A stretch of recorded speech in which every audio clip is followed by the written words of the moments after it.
Exposure imprints. Even if you don't imitate, it shapes you. And this is echoed by social science. Think about the NYU Cornell social media study in 2020.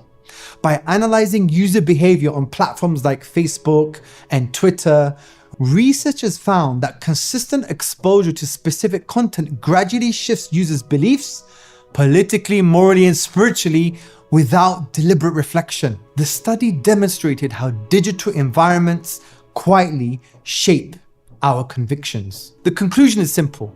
Environment is not passive background noise. It is a powerful sculptor, reshaping your moral compass, not with arguments, but with repetition, quietly, daily, relentlessly.